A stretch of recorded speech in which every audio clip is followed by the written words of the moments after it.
नमो भगवते वासुदेवाय। ओम नमो भगवते वासुदेवाय। ओम नमो भगवते वासुदेवाय। हम याद करते हैं अपने आध्यात्मिक गुरु श्रीला प्रभुपाद जी को, और साथ ही साथ अपने सारे आचार्यों को, शिक्षा गुरुओं को, दीक्षा गुरुओं को, और श्री श्री राधा गोविंदा मंदिर के अध्यक्ष नमो निष्ठा दास प्रभु जी को, जिनके कारण हम सब इकट्ठा हुए हैं और हम सब पढ़ पा रहे हैं एक साथ। और साथ ही साथ हम आप लोग का स्वागत करते हैं और हरे कृष्णा पांचांग प्रणाम सभी को। शुरू करते हैं आज। और कल हमने क्या पढ़ा था, तो कल इसके पहले हम जानते हैं कि अर्जुन को विषाद हो गया था, शोक कर रहे थे।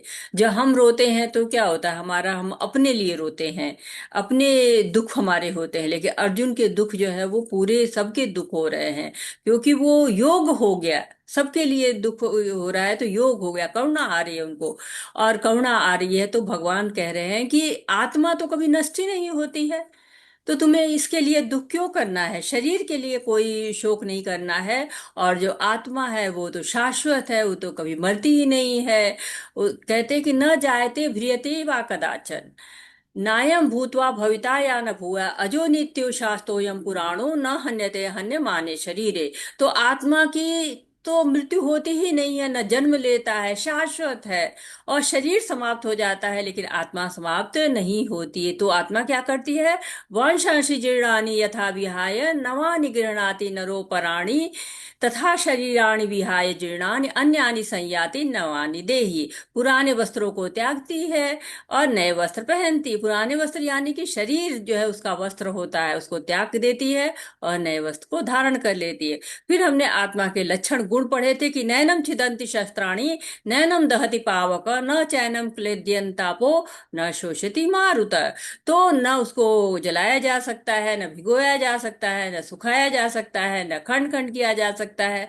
अर्थात कि न घुलनशील है, वो शाश्वत है, सर्वव्यापी है, सनातन है, अव्यक्त है, अपरिवर्तनीय है। और इसके लिए तुम्हें शोक नहीं करना। ये सब गुण आ रहे हैं। तो पहले ऐसे हथियार बनते थे जो पानी से और अग्नि से, इस सब से बनते थे। उसके आधार पर ये श्लोक भगवान समझा रहे हैं उनको, और कह रहे कि जात से ही ध्रुव मृत्यु ध्रुवम जन्म मृत्युश्च च, तस्माद पर्यार्थ ये न तुम सोचति मरहसु। तो मरहसी, तुम्हें शोक करना ही नहीं है। क्यों? क्योंकि जिसकी भी जन्म हुआ है उसकी मृत्यु तो निश्चित है। तो आत्मा बहुत ही अद्भुत है। लेकिन कह रहे कि जब सकाम कर्म कोई करता है तो उसको शास्त्रों के अनुसार सकाम कर्म वो होते हैं जो शास्त्रों के अनुसार होते हैं, लेकिन वो स्वार्थ के लिए होते हैं, अपने लिए होते हैं। और जो निष्काम कर्म होता है वो कर्म में कोई फल की आशा नहीं करता, बिना फल की आशा के वो कर्म किए जाते हैं। तो भगवान कह रहे हैं कि तुम निष्काम कर्म योग करो। और चूंकि अर्जुन कह रहे हैं कि जब हम कर्म करेंगे तो हमारे को पाप पुण्य का बंधन लगेगा, उसमें मैं नहीं जाना, मैं ये पाप कर्म है, युद्ध तो मैं नहीं करना चाहता हूँ। तो भगवान कर निष्काम कर्म करो, फल की इच्छा के बिना कर्म करो। और कहे कि जो भक्ति है, जो भगवान की इच्छा से कोई कार्य किया जाता है, तो नेहा भी क्रम नाशस्तो प्रतवायु न विद्यते, स्वल्पम पयस्य धर्मश त्रायतो भयतो महत्। जब भगवान के लिए कार्य करते हैं तो जन्म मृत्यु और जरा व्याधि के भय से रक्षा मिलती है। भक्ति की जो रख रखाव है, रक्षा है, वो भगवान करते हैं। इसलिए हमें करना क्या है, व्यवसायत्मका बुद्धि रे के कुरुनंदना, बहुशाखा हनंतश्च बुद्धियो व्यवसाय नाम। बुद्धि को बिल्कुल भगवान में जुड़ा के रखना है, भगवान से अलग नहीं रखना है। जब बुद्धि हमारी अनेक शाखाओं में होती है, होता है ना, कभी हम इस दरवाजे पे जाते हैं, हमें ये दे दीजिए भगवान, कभी उस जगह जाते भगवान हमें दे दीजिए, नहीं, अपनी बुद्धि को एकाग्र करना है, एकाग्र करके भगवान में लगा देना है। भोगो ऐश्वर्य प्रसक्ता नाम तथा अपरिचेषाम व्यवसायत्मका बुद्धि समाधो न विधीयते। जब भक्ति बिल्कुल व्यवसायत्मका हो जाती, बिल्कुल स्थिर हो जाती है, तो भगवान के प्रति हो जाती है, तो भोग की कोई लालसा नहीं रहती, ऐश्वर्य की कोई लालसा नहीं रहती है। तो भगवान उनको तरह तरह से समझा रहे कि निष्काम कर्म करने का अभ्यास करो। कर्मण्येवाधिकारस्ते माँ फलेषु कदाचन, माँ कर्म फल हेतु भूर्मा ते संगो सत कर्मणि, तो कर्म में आसक्ति नहीं हो करो, कर्म के फलों के तुम अधिकारी नहीं हो। वो कर्म करना तुम्हारा अधिकार है, और उससे आप जो है वो दूर रहिए फल से, तब आपका काम निष्काम कर्म होगा। तो कहते हैं भगवान की दुवेण दुरेण हवर कर्म बुद्धि योगा धनंजया, बुद्धो क्षण मन निविच्छ कृपणा फल हेतव। इसी से हमारा जो तीसरा अध्याय है इसी पर आधारित होता है। और स्थिति प्रज्ञ के लक्षण बताए भगवान ने कि वो अविचलित होता है, और सुख दुख में संभाव रहता है, स्थिर होता है। इस भौतिक जगत से कोई उसको प्रभाव नहीं पड़ता, आसक्ति नहीं होती, ज्ञान उसको पूरी तरह से होता है, कछुए की तरह अपनी इंद्रियों को अंदर खींच लेता है।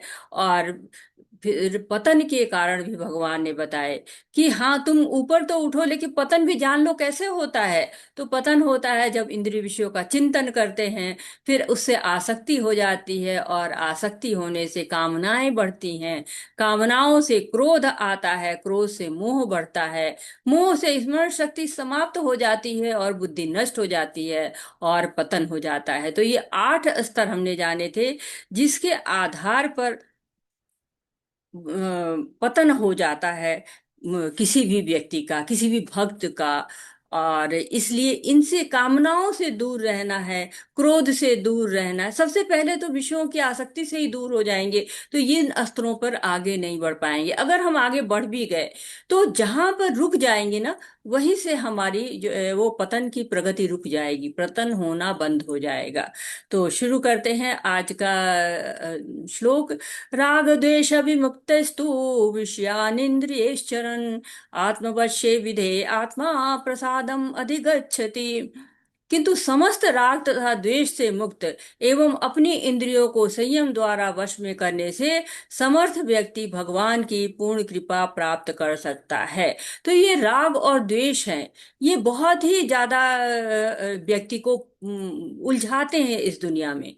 क्यों? कि इंद्रियों हमारी बहुत ही ज्यादा इंद्रिय विषयों के प्रति आसक्ति दिखाने लगती हैं। सुंदर सुंदर भोजन चाहिए, अच्छे अच्छे, जो आंखों को प्रिय लगे, जीवा को प्रिय लगे। और साथ ही साथ अगर इससे उल्टा होता है, जब इंद्रियां स्वतंत्र नहीं रहती हैं, वश में रहती हैं तो जीव के, तो कोई ना आसक्ति नहीं होती। जब हम किसी चीज से आसक्ति करते हैं ना, तो हमारी उससे द्वेष और ईर्ष्या बढ़ती है। क्यों? देखिए, किसी चीज में आसक्ति नहीं मिलता है तो क्या होता है, आवाज तुरंत नहीं आ ही। रही। हरे कृष्णा, मेरी आवाज नहीं आ रही? अब आ गई माता जी। हरे वो कृष्णा। माता जी आ रही है। आ रही है, ठीक है, धन्यवाद।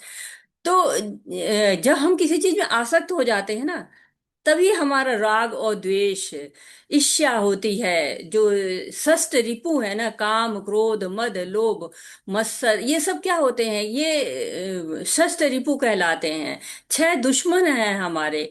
तो इस राग द्वेष को अगर संभालना है तो क्या करना है? अपनी इंद्रियों को वश में करना है। तो ये चौथे प्रश्न का आंसर आपको आ रहा है। जो चौथा प्रश्न था कि स्थिति प्रज्ञ कैसे चलता है, तो वो अपनी इंद्रियों को भगवान की सेवा में लगा देता है। हरे कृष्णा। आगे बढ़ते हैं 15वें श्लोक पर। प्रसा कोई पढ़ना चाहता है? हैंड रेज मुझे दिख रहे हैं, माता जी दे दीजिए पढ़ने को। जी माता जी। हरे कृष्णा। अत्रे माता जी आप श्लोक पढ़िए, आशा कलरा माता जी आप अनुवाद पढ़िए। हरे कृष्णा। हरे हरे कृष्ण। कृष्ण माता जी, हरे कृष्ण।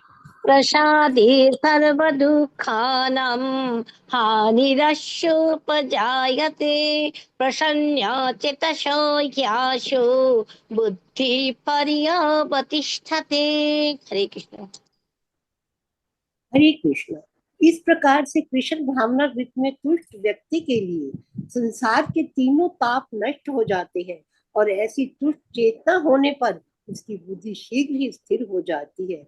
हरे कृष्ण जी। हरे कृष्ण माता जी। तो 3 ताप होते हैं ना, आधि दैविक, आधि भौतिक और आध्यात्मिक, हम इनके बारे में पढ़ चुके हैं। और कहते हैं कि तीनों ताप नष्ट हो जाते हैं जब, कब? जब भगवान में चेतना चली जाती है, जब चेतना भगवान की तरफ रहती है, तो सेवा भी भगवान की होती है। हरे कृष्णा। नास्ति बुद्धिरयुक्तस्य न च युक्तस्य भावना न च भावयतः शान्तिः अशान्तस्य कुतः सुखम्। जो हरे कृष्ण कृष्ण। भावना नृत्य में परमेश्वर से संबंधित नहीं है, उसकी ना तो बुद्धि दिव्य होती है और ना ही मन स्थिर होता है। जिसके बिना शांति की कोई संभावना नहीं है, शांति के बिना सुख हो भी कैसे सकता है। हरे कृष्ण जी। हरे कृष्ण। तो जो मन है, बुद्धि है, ये स्थिर नहीं होता है तो शांति नहीं होती है। मन में हलचल रहती है, मन में विचलन रहता है, तो शांति कहाँ से आएगी। और कहते हैं कि अशांत कथा सुखम, अशांति रहेगी तो सुख भी नहीं रहेगा, क्योंकि दोनों एक दूसरे से जुड़े हुए हैं। जब शांति है तो सुख है, सुख है तो शांति है। इसलिए अभी आप जब आएंगे 5वें अध्याय में, तब आपको शांति का श्लोक भगवान देंगे कि कैसे शांति स्थापित की जा सकती है। हरे कृष्णा। इन्द्रियाणं हि चारताय यन्मनोनु विधीयते तदस्य हरति प्रज्ञां वायुर्नावमिवं वशी। हरे कृष्ण। जिस प्रकार पानी में तैरती नाव को प्रचंड वायु दूर बहा ले जाती है, उसी प्रकार विचरणशील इंद्रियों में से कोई एक जिस पर मन निरंतर लगा रहता है, मनुष्य की बुद्धि को हर लेती है। हरे कृष्ण जी। हरे कृष्णा। तो यहाँ पर जो है कहा गया था अयुक्तस्य। जब आप युक्त नहीं रहते हैं भगवान से, तो क्या होता है, जो इंद्रियां होती हैं ना, वो विचरणशील होती हैं। वो कहीं भी आपको लेके जाती है, क्योंकि मन जो है वो कहते हैं कि बड़ा चंचल होता है ना। चंचला ही मन कृष्णा प्रमथा बलवा दृढ़ तस्याहम निग्रह मन्ये वायु रिसु दुष्करम। वायु को रोकना आसान है, लेकिन मन को रोकना बहुत ही मुश्किल होता है। जब मन नहीं रुकता है तो इंद्रियां भी वैसे ही विचलित होती चली जाएंगी। कैसे, जैसे कि सुनामी आती है ना, तो पूरा गांव का गांव बह जाता है, पूरा जो है सब कुछ नष्ट हो जाता है। और अगर कोई चाहता है कि नाव पर बैठ के चले जाए, तो इतनी तेज हवा चलती है ना कि नाव भी नहीं टिक पाती है। और कभी कभी आप देखिए अनाउंसमेंट होती है ना कि मछुआरे अपनी नाव लेकर न जाए, तेज हवाएं चलेंगी, तेज लहरें आएंगी। तो यहाँ पर भी ये वार्निंग मिल रही है कि इंद्रियों को मन के साथ मेल करा के बुद्धि का हरण मत करो, नहीं तो क्या होगा, आप जो है वो, आपको ये इंद्रियां डुबा ले जाएंगी, हर लेंगी, बुद्धि को भी हर लेती हैं। हमको लगता है हमारी बुद्धि तो बड़ी स्ट्रांग है, लेकिन इंद्रियां हर लेती हैं। हरे कृष्ण।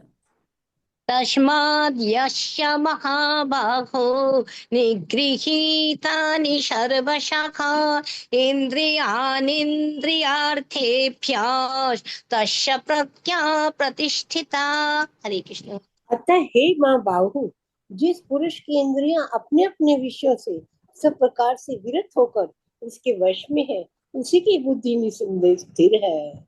हरे कृष्ण जी। ठीक है। तो जिसकी बुद्धि स्थिर है, वो क्या करता है, इंद्रियां भले कहती रहे ये करना है मुझे, ये खाना है मुझे, ये पीना है मुझे, यहाँ घूमना है मुझे, यहाँ जाना है, सब हटा के कहा जाती है भगवान में लगती हैं। और यही स्थिति क्या होती है, स्थिति प्रज्ञ की स्थिति होती है। मन इंद्रियां वश में है, तो आपके सारे कार्य जो है, बुद्धि भी आपकी स्थिर हो जाएगी। हरे कृष्ण। या निशा सर्वभूतानां तस्यान्निजग्गरिति संयमी यस्यान्नि जग्रति भूतानि शनिशा पश्यतु मुनिः। हरे जो सब कृष्णा, जीवों धन्यवाद के लिए माता जी। रात्रि है, वे आत्म संयम के जागने का समय है। और जो समस्त जीवों के लिए जागने का समय है, वे आत्मनिरीक्षण होने के लिए रात्रि है। हरे कृष्णा जी। धन्यवाद हरे माता जी, कृष्ण। बहुत बहुत। धन्यवाद माता जी। हरे कृष्णा। तो ये धन्यवाद माता जी। अब ये आप अंतर देखिए कि एक साधारण मनुष्य में क्या अंतर होता है, स्थिति प्रज्ञ में क्या अंतर होता है। अब आप अगर मंदिर में जाइए, जो इस्कॉन के मंदिर है उसमें देखिए, जो ब्रह्मचारी लोग होते हैं 3 ही बजे उठ जाते हैं। अब 3 बजे आप किसी को, साधारण मनुष्य को कहिए तो कहेगा अरे तब तो हमारी अभी आधी रात रहती है। तो साधारण लोग का उठने का समय भी ठीक नहीं रहता है। रात के कहिए कि कितनी 2-2 बजे, 3-3 बजे तक पार्टियां हो रही हैं, दिन के 10-10, 12-12 बजे तक उठ रहे हैं। तब तक तो ब्रह्मचारी क्या करता है, उसका मंगला आरती, दर्शन आरती, जप माला, जो भागवतम की कक्षा, सब समाप्त हो जाती है। और आधा दिन हो गया। जो लोग जल्दी सोएंगे जल्दी उठेंगे। पहले सब लोग ऐसे ही करते थे, early to bed early to rise, फिर धीरे धीरे बदलता चला गया। तो जो सकाम कर्मी होते हैं, जो अपनी दिनचर्या को अपनी स्वार्थ के अनुसार ढालते हैं, उनकी, और जो भक्त की दिनचर्या होती है वो दोनों अलग अलग होती है। भक्त जो है वो जल्दी सोएगा, जल्दी उठेगा, भगवान की सेवा भी तो करनी है। और क्योंकि भगवान की सेवा बहुत सुबह की जाती है। तो अविद्या में जो रहते हैं, जो अंधकार में रहते हैं, उनके लिए रात है। लेकिन जो भगवान के सच्चिदानंद स्वरूप का अनुभव करते हैं, वो सुबह जल्दी उठ के भगवान के कार्यों में लगते। तो ये अंतर है, हम अपने आप को परीक्षण कर सकते हैं कि हमने अपना सोने का, जगने का समय, सब भगवत गीता सारी चीजों को बताती है हमें, क्या खाना है, क्या पीना है, कब सोना है, कब जगना है। हरे कृष्ण। अपूर्यमानामचलपतिष्ठं समुद्रमाप प्रविशन्ति यद्वत् तद्वत् कामायं योऽभिशन्ति सर्वे शशन्तिमप्नोति न कामकामी। हरे कृष्ण। हरे जो कृष्णा। जलेंद्र प्रताप प्रभु जी आप पढ़िए अनुवाद। हरे कृष्ण माता जी, सबको दंडवत प्रणाम। जो पुरुष समुद्र में निरंतर प्रवेश करते रहने वाली नदियों के समान इच्छाओं के निरंतर प्रवाह से विचलित नहीं होता और जो सदैव स्थिर रहता है, वह शांति प्राप्त कर सकता है। वह नहीं जो ऐसी इच्छाओं को तुच्छ करने की चेष्टा करता हो। हरे कृष्ण माता जी। हरे कृष्णा। तो कितनी सुंदर उपमा दी गई है। समुद्र है, अथाह जल है, पानी की आवश्यकता ही नहीं है। ऐसे जो स्थिति प्रज्ञ है, उसको भौतिक चीजों की आवश्यकता ही नहीं है। दूसरा उदाहरण आप दे सकते हैं कि समुद्र है, अचल रहता है, हिलता नहीं है, चाहे कितनी भी नदियां आके गिरती रहती है, उससे कोई फर्क नहीं पड़ता है। ऐसे स्थिति प्रज्ञ क्या होता है, कितना भी कोई आए कोई जाए, संयोग हो रहा है, वियोग हो रहा है, भौतिक चीजें आ रही हैं, नहीं आ रही हैं, तो उसको प्रभावित नहीं होता। बहुत अच्छा बेड मिल गया, उस पर भी सो गए, नहीं तो पेड़ के नीचे भी रात बिता ली। तो ऐसा भी नहीं है कि उसकी इच्छाएं मर गई हैं, ऐसा नहीं कि वो डेड की तरह से, नहीं कि पत्थर की तरह से है, नहीं। उसके अंदर है इच्छाएं, परंतु वो उसको विचलित नहीं करती हैं, वो उसको संतुष्टि के लिए परेशान नहीं करती हैं, नियंत्रण में है। और जिसकी इच्छाएं नियंत्रण में नहीं होती हैं, उसकी विश लिस्ट देखिए। आजकल तो विश लिस्ट का फैशन है, कितना बना के विश लिस्ट लगी हुई है। मुझे पहले इस उम्र पे ये करना है, उस उम्र पे ये करना है, इस उम्र पे ये बन जाना है। हरे कृष्णा। विहाय कामञ्च सर्वान् पुमंश्चरति निष्प्रियः निर्ममो निरहङ्कारः स शान्तिमधिगच्छति। हरे कृष्ण। हरे कृष्ण माता जी। जिस व्यक्ति ने इंद्र तृप्ति की समस्त इच्छाओं का त्याग कर दिया है, जो इच्छाओं से रहित रहता है, जिसने सारे ममता त्याग दी है, अहंकार से रहित है, वही वास्तविक शांति को प्राप्त कर सकता है। हरे कृष्ण माता जी। तो कहे निष्प्रिय का अर्थ है इंद्रिय तृप्ति के लिए कुछ भी इच्छा नहीं करना। यहाँ पे लिखा है निष्प्रिय।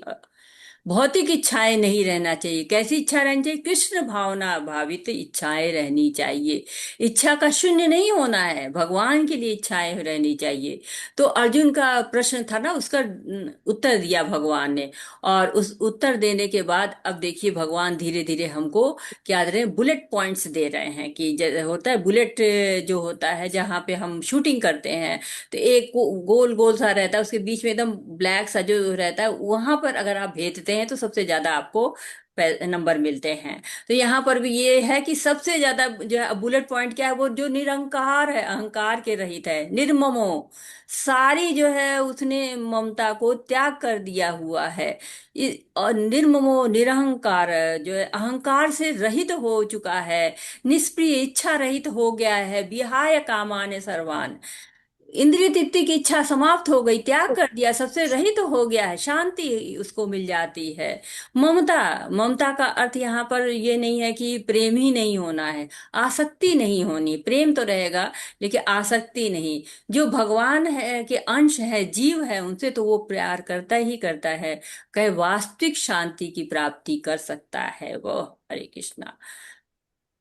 एषा ब्राह्मी स्थिति पार्थ नैनं प्राप्य विमुह्यति स्थित्वा शामन्तकालेऽपि ब्रह्मनिर्वाणमृच्छति। श्री कृष्ण। हरे कृष्ण माता जी। यह भक्ति तथा ईश्वरी ज्ञान का पथ है। इसे प्राप्त करके मनुष्य मोहित नहीं होता। यदि कोई जीवन के अंतिम समय में भी इस तरह स्थित हो तो वह भगवत धाम में प्रवेश कर सकता है। हरे कृष्ण। अब कैसी स्थिति आ गई? ब्रह्म निर्वाण की स्थिति, भगवत धाम की प्राप्ति की योग्यता। तो हमारे जीवन का उद्देश्य क्या है? हमें शरीर क्यों मिला हुआ है? कि हम भगवत धाम जा चुके, भगवान की भक्ति कर सके।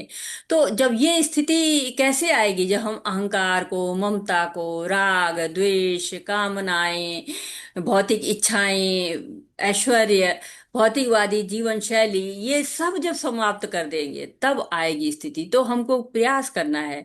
हमारी अभी स्थिति ऐसी नहीं है, परंतु उस दिशा में हमको कदम बढ़ाना है। तो 5 प्रश्न थे अर्जुन के कि दया है, तो भगवान ने कहा है कि हमें शरीर पर नहीं, आत्मा पर दया करनी है।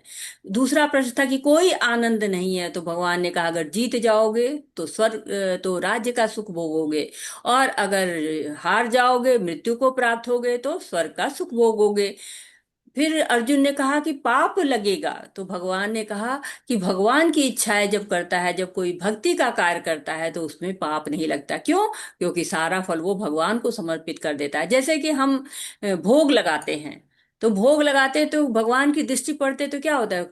कई सारे पाप नष्ट हो जाते हैं। तो इसीलिए प्रसाद खाते हैं हम। तो ऐसा नहीं है कि हम प्रसाद खाते बिल्कुल शुद्ध हो गए, बहुत अच्छे हो गए, नहीं। कुछ कदम हमने आगे बढ़ाया, कुछ शुद्धि के लिए आगे बढ़े हैं हम। कुछ कदम आगे बढ़ेंगे तो हाँ, आगे बढ़ते बढ़ते फिर हमारे पूर्ण शुद्धि हो जाएगी।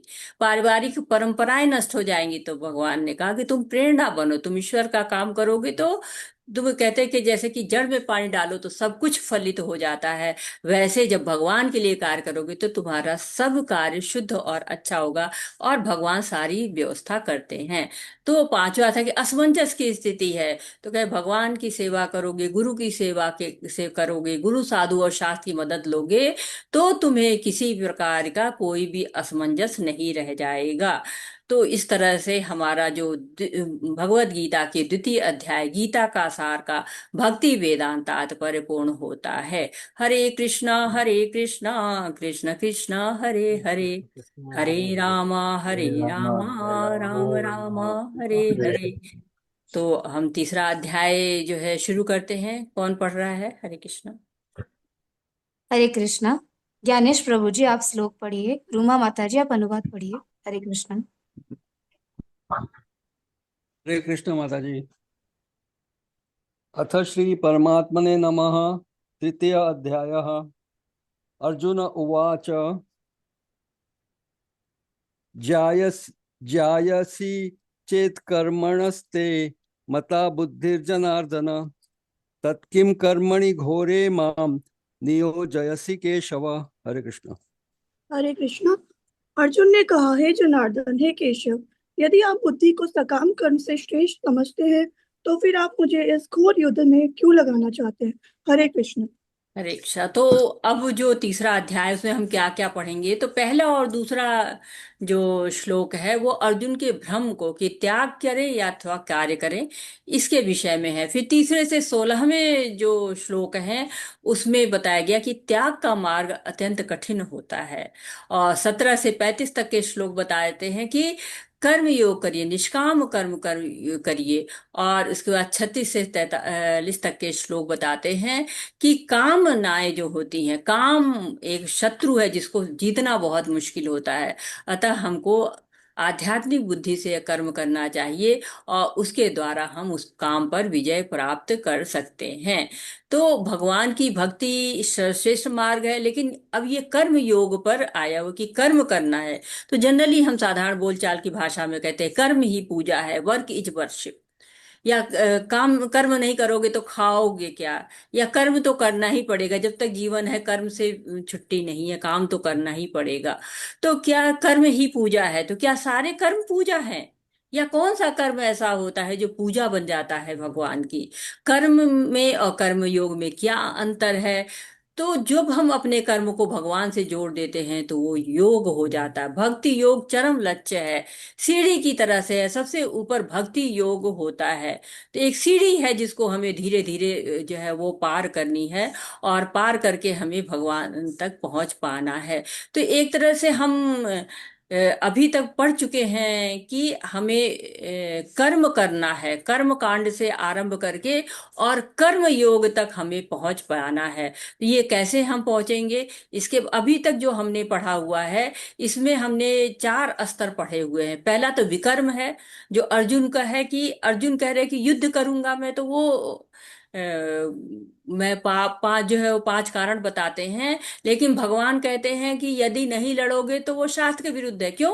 क्योंकि तुम भगवान का कहना नहीं मान रहे, शास्त्रों का कहना नहीं मान रहे, तो ये विकर्म हो जाएगा।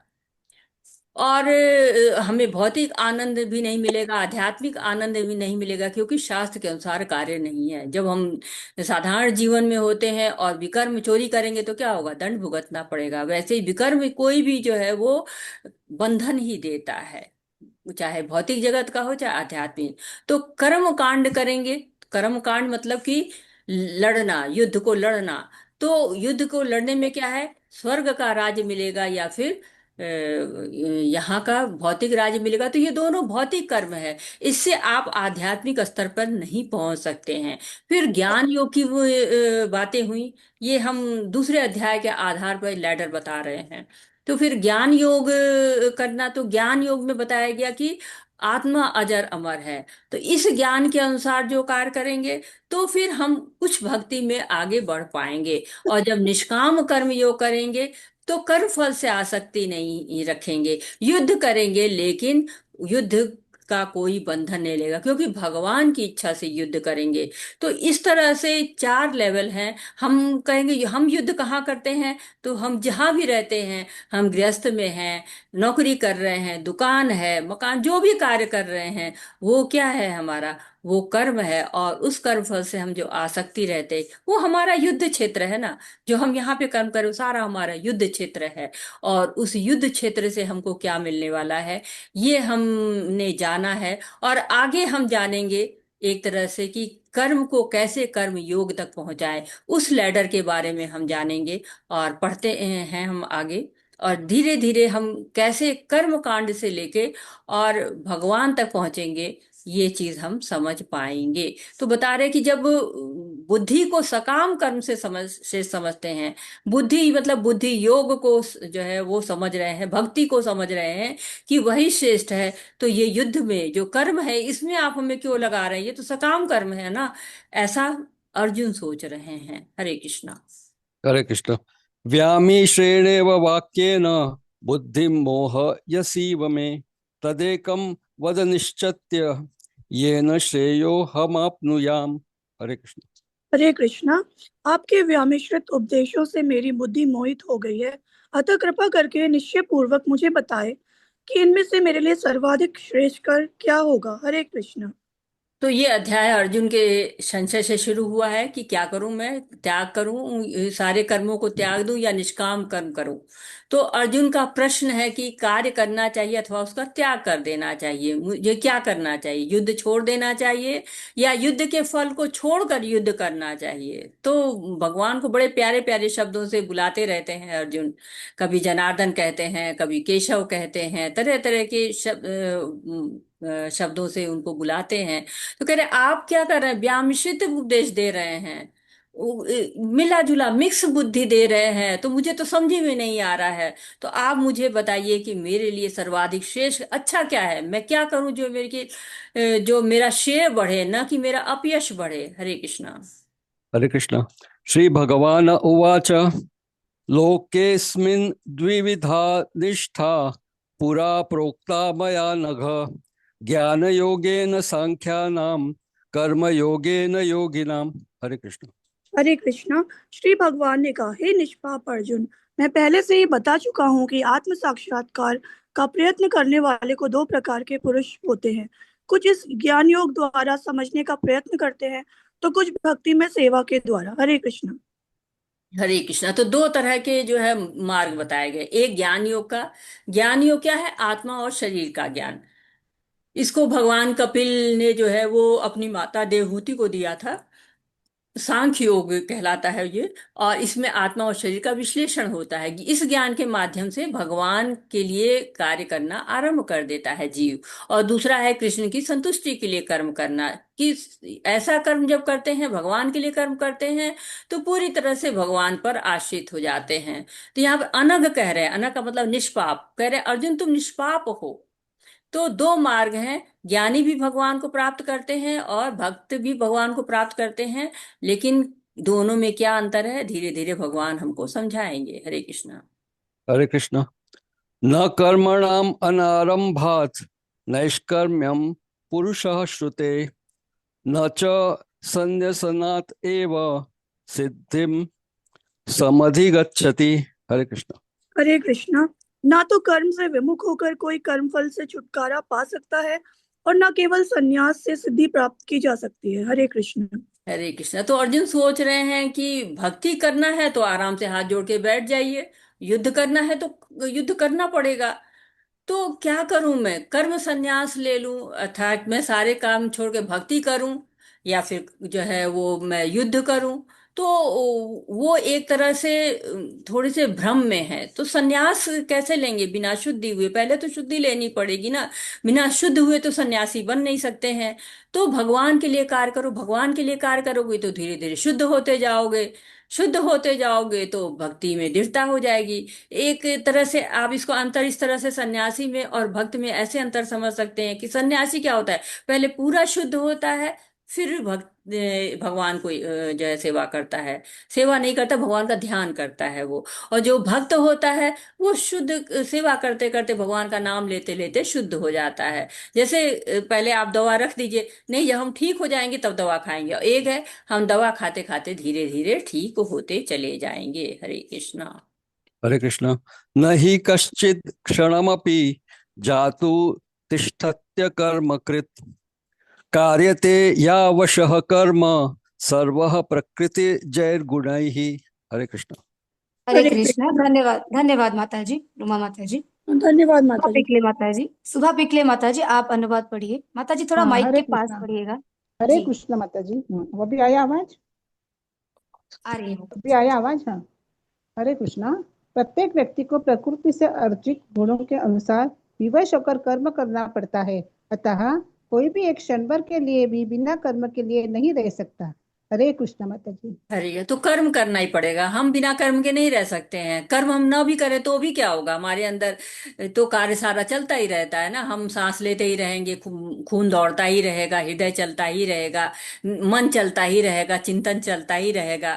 हम बाहर बैठे कुछ नहीं है कर रहे हैं तो भी क्या कर रहे हैं, हम कुछ सोच रहे हैं, सो रहे हैं तो भी ये भी एक क्रिया ही है। तो प्रकृति के गुण के अनुसार हमको कर्म करना पड़ता है। अर्जुन क्षत्रिय है ना, युद्ध करेंगे, चाहे जंगल में भी भेज दो ना, वहां भी युद्ध करते रहेंगे। तो प्रकृति में तीन गुण होते हैं, सतोगुण, रजोगुण और तमोगुण, और सब में वो गुण रहते हैं, अलग अलग मात्रा में रहते हैं। और इससे ऊपर जो त्रिगुणातीत हो जाते हैं वो शुद्ध सतोगुण में होते हैं। तो ये गुण हमको विवश करते हैं, नहीं करो। और दूसरी बात है कि शरीर है तो निर्वाह के लिए कर्म करना ही पड़ेगा। तो तीन कर्ता होते हैं, यानी कि एक तो होता है कि प्रकृति के गुण होते हैं, और दूसरा जो आत्मा इच्छा करती है, और तीसरा परमात्मा जो सैंक्शन करते हैं। तो किसी भी कार्य के लिए हम अकेले करता नहीं, हम सोचते हम कर रहे हैं, नहीं, कार्य के तीन करते हैं, करता है। आत्मा इच्छा करती है, प्रकृति उसको ऑप्शन देती है, जैसे कि आत्मा इच्छा करती है मुझे फल खाना है, तो प्रकृति ऑप्शन देती है कि सेब खाओगे, अमरूद खाओगे, केला खाओगे, अंगूर खाओगे, चीकू खाओगे। ये ऑप्शन प्रकृति से मिलते हैं। और भगवान ऑप्शन देते हैं, नहीं आम बहुत मीठा होता है, आम खा लेते हैं। तो इस तरह से हमें अपने कर्म तो करने हैं, और उस कर्म को किए बिना हम रह नहीं सकते हैं। हरे कृष्णा। हरे कृष्ण। कर्मेन्द्रियाणि संयम्य य आस्ते मनसा स्मरन् इंद्रियार्थान् विमूढ़ात्मा मिथ्याचारः स उच्यते। हरे कृष्ण। हरे कृष्णा। जो कर्मेंद्रियों को वश में तो करता है, किंतु इसका मन इंद्रिय विषयों को चिंतन करता रहता है, वह निश्चित रूप से स्वयं को धोखा देता है और मिथ्याचारी कहलाता है। हरे कृष्ण माता जी। हरे कृष्णा। तो भगवान मिथ्याचारी कह रहे हैं, भगवान बहुत स्ट्रांग वर्ड दे रहे हैं कि मिथ्याचारी कौन है, दिखावा करते हैं, हम है नहीं। कई बार हम लोग कहते हैं ना कि वो कोई ढोंगी बाबा हैं, क्योंकि ढोंग कर रहे हैं, बाबा है नहीं।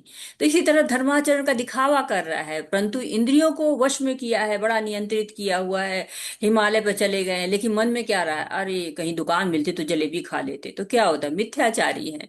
बलपूर्वक रोका हुआ है, लेकिन कि नहीं नहीं मिठाई नहीं खाएंगे हम, तो बाहर का नहीं खाएंगे, लेकिन मन में स्वाद आ रहा है। जैसे कहते हैं ना कि बंदर है, वैरागी है। तो वैरागी क्यों है कि उसके पास घर नहीं है, द्वार नहीं है, कपड़ा नहीं है, देखने में वैरागी है। लेकिन क्या होता है, बैठे रहते हैं ना, पेड़ पे बैठे ताक लगा रहे हैं, कब किसी का सामान आया झपट ले। जनरली वृंदावन वगैरह में जाते हैं जब हम किसी धार्मिक स्थानों पे, वहां बंदर हमारा सामान लेके भाग जाते हैं। अरे तो वो जब मरकट वैराग हो जाता है ना, कि बंदरों वाला वैराग है। हरे कृष्णा। हरे कृष्णा।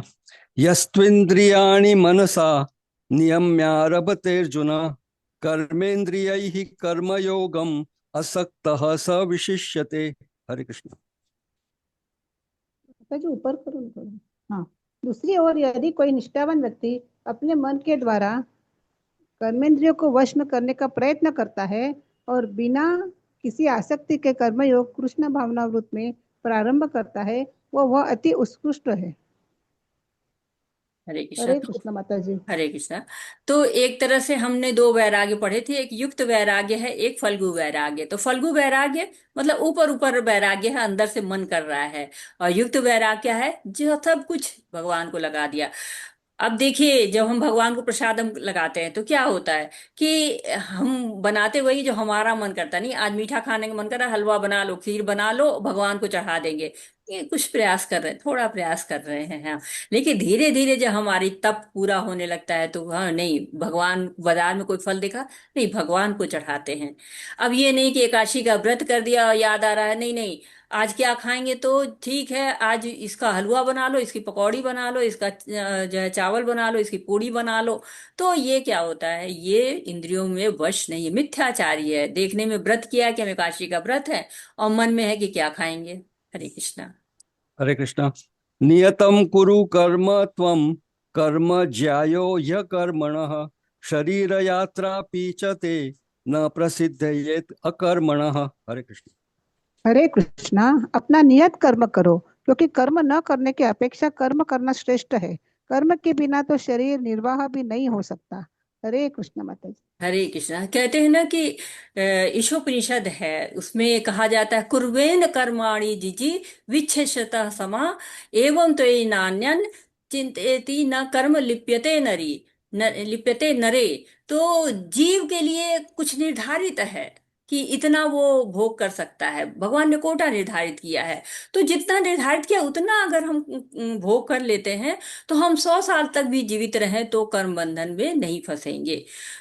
तो ये हमें इस मार्ग को अपनाना चाहिए, हमें बहुत आसक्ति नहीं होनी चाहिए। जब हम नियत कर्म करते हैं तो आत्मा की शुद्धि होती है, और समाज में भी शांति सुख आता है। कर्म तो करना ही पड़ेगा शरीर निर्वाह के लिए, लेकिन ऐसा नहीं है कि हम उस कर्म पे आसक्त होते जाएं, किसी भी प्रकार की आसक्ति, चाहे कर्म की आसक्ति या फल की आसक्ति। भगवान कतई ये नहीं करे कि अर्जुन तुम युद्ध मत करो, मैं ऐसे ही कौरवों को बॉन्डर लाऊंगा, मर जाएंगे और तुमको राज्य मिल जाएगा, मैं कोई दूसरा हल निकालता हूँ, ऐसा कुछ नहीं कह रहे हैं। मार्गदर्शन दे रहे हैं, कर्म करने की विधि बता रहे हैं। क्यों हमारे लिए कह रहे हैं, क्योंकि हमारा जो युद्ध है, जो हम इस समाज में युद्ध लड़ते हैं, उसको कैसे लड़ना है कि कुछ भी छोड़ना नहीं, न घर छोड़ना है, न परिवार छोड़ना है, न काम छोड़ना है, नहीं, कृष्ण को अपने कार्यों में जोड़ लेना है। अगर हम सो भी रहे ये सोते हैं सवेरे उठेंगे तो हम कृष्ण के जो मंदिर की सेवा करेंगे, या जो भी हम कर्म करेंगे भगवान के लिए करेंगे, तो क्या होता है, हमारा सोना भी भक्ति हो जाती है, हमारी नींद भी भक्ति हो जाती है। तो अर्जुन गृहस्थ है, और भगवत गीता भी गृहस्थों के लिए है कि कैसे गृहस्थी का निर्वाह करते करते और हम भगवान से जुड़ सकते हैं। हरे कृष्णा।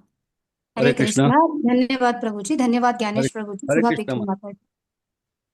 हरे कृष्णा। माधुरी शर्मा माता जी आप श्लोक पढ़िए, ज्योति रानी माता जी धन्यवाद आप माता अनुवाद जी। पढ़िए। धन्यवाद माता जी। माता हरे कृष्ण हरे कृष्ण। जगत्कर्मणो अन्यत्र लोकं कर्म बन्धनः धर्म कर्म कौन्तेय मुत्संगा समाचार। हरे कृष्ण। हरे कृष्णा। श्री विष्णु के लिए यज्ञ रूप में कर्म करना चाहिए, अन्यथा कर्म के द्वारा इस भौतिक जगत में बंधन उत्पन्न होता है। अतः हे कुंती पुत्र, उनकी प्रसन्नता के लिए अपने नियत कर्म करो, इस तरह तुम बंधन से सदा मुक्त रहोगे।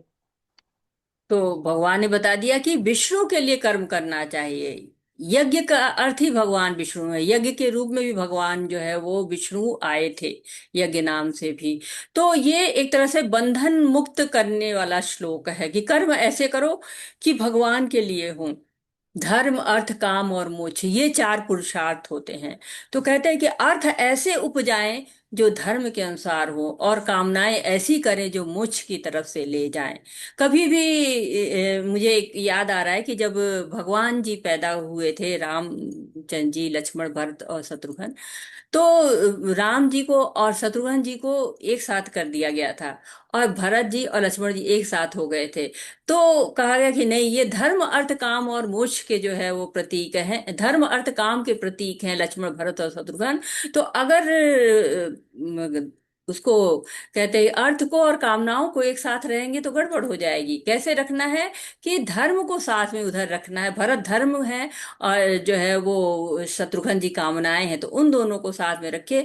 और यहाँ पर वासुदेव हैं भगवान राम, और उनके साथ अर्थ को रखेंगे। तो जब अर्थ जो है धर्म के अनुसार कार्य करेगा, तब क्या होगा, कामनाएं जो है वो सही होंगी। और जब धर्म अर्थ काम सही हो जाएगा तो मोक्ष अपने आप ही मिल जाएगा। शायद मैं नाम में थोड़ा इधर उधर गड़बड़ कर रही हूँ, लेकिन ऐसे समझते हैं कि भगवान जो है वो राम धर्म है, और जो लक्ष्मण जी है वो अर्थ है, और जो भरत जी है वो काम है, और जो शत्रुघ्न जी है वो मोक्ष है। ऐसे समझेंगे अगर इसको, तो हम इसको सही तरीके से समझ पाएंगे। हरे कृष्णा।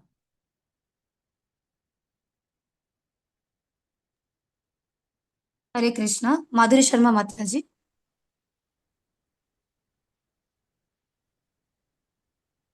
सह यज्ञा प्रजा सृष्ट्वा पुरोवाचो प्रजापतिः अनेन प्रसय विसयत् विसयत् वमेश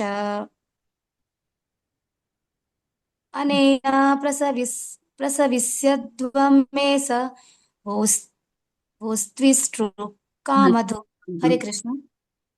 सृष्टि के प्रारंभ में समस्त प्राणियों के स्वामी प्रजापति ने विष्णु के लिए यज्ञ सहित मनुष्य तथा देवताओं की संततियों को रचा और उनसे कहा, तुम इस यज्ञ से सुखी रहो, क्योंकि इसके करने से तुम्हें सुख पूर्वक रहने तथा मुक्ति प्राप्त करने के लिए समस्त वांछित वस्तुएं प्राप्त हो सकेंगी। हरे कृष्ण।